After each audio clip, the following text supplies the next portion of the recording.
Published 1105 EDT, the 30th of October 2017. Updated 1606 EDT, the 30th of October 2017. Scrupulously detailed Soviet maps of Britain that were prepared in anticipation of the communist bloc ruling the world have been unveiled in a new book. For 50 years, spies from the USSR worked tirelessly to ensure they were totally familiar with cities such as London, Manchester and Edinburgh. Around 100 UK cities and towns, including strategically significant areas close to naval bases, have been studied for what was known as the Red Atlas. Among the collection is one which lists place names phonetically, and could have been used by Polish citizens if they occupied England. It shows how to pronounce place names of places in Essex and Kent, and could have been used by Warsaw Pact troops if Britain had turned red. Southend G. Southend C. Medstone Maidstone and Chelmsford are just some of the major locations that feature. Among the collection is one which lists place names phonetically. Among the major locations to be included are Southend G. Southend C. Medstone Maidstone and Chelmsford. This map shows central London from 1985. Scale 125,000 shows the Waterloo and Hungerford bridges. Landmarks such as Somerset Hughes and the Savoy Hotel can be found to the north of the river.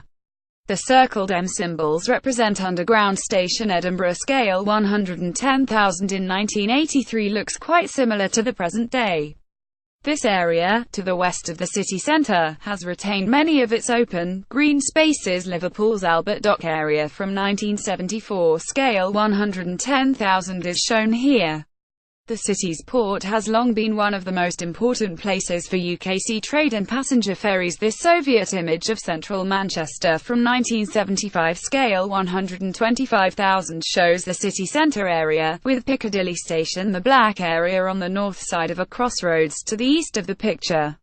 The grey lines represent the city's tram tracks. It is one of many examples of Soviet maps that can be found in the Red Atlas. How the Soviet Union secretly mapped the world, by John Davies. Alexander J. Kent. However, while Mr. Davies believes the phonetic map is intended for Eastern European occupation, he feels they believe this would have been achieved through an ideological victory for communism, rather than via combat.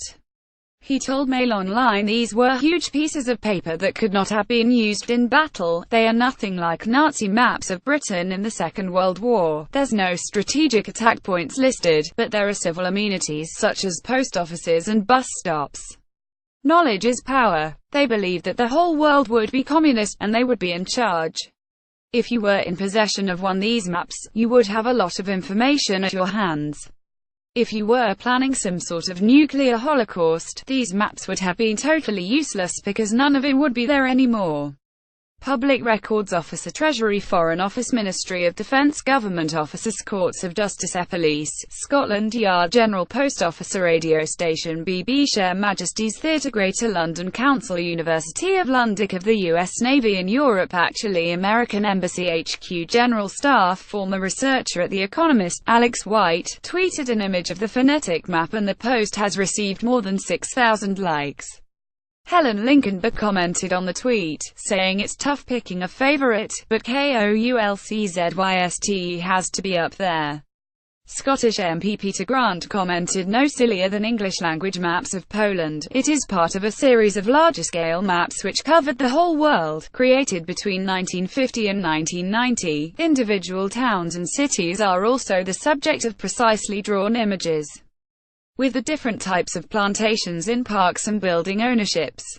Important items, buildings of particular cultural and military importance such as Scotland Yard and government offices are all listed and indexed with a number, with London alone having 374. Many of the maps also have detailed essays on the back, profiling the industrial, economic, military and geographical significance.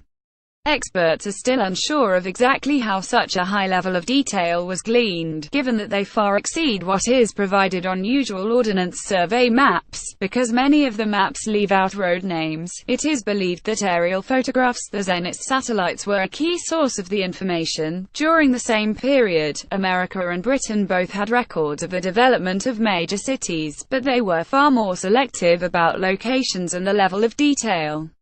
Newcastle upon Tyne scale 125,000 from 1977 shows the Tyne Bridge in the centre of the city. Newcastle Castle and the city's cathedral can be located on this section of the map. This is an image scale 125,000 of Glasgow's River Clyde. This particular section now includes important buildings such as BBC Scotland and the SECC. This map is from 1972 and shows Bristol scale 110,000. Queen's Square is the green space that can be seen to the west of the image. This area is close to the city's cathedral and council buildings. Mr. Davies and his co-writer Mr. Kent have spent 15 years carrying out research for their book but are still staggered by how far ahead of their time they were. People didn't have Google Earth or Street View back then, he said. We actually call them the Wikipedia of their day. If you needed any information at all, you could consult one of these maps. The level of detail really is mind-boggling, and it's all completely correct. They are works of art in their own right. The project was started by Stalin and it ran all the way through beyond Khrushchev's time. And the quality is not what we typically associate with the Soviet Union. We know food was in short supply, the quality of paper was poor and tractor records were falsified, but these show that if you were funded by the military, you could get it right.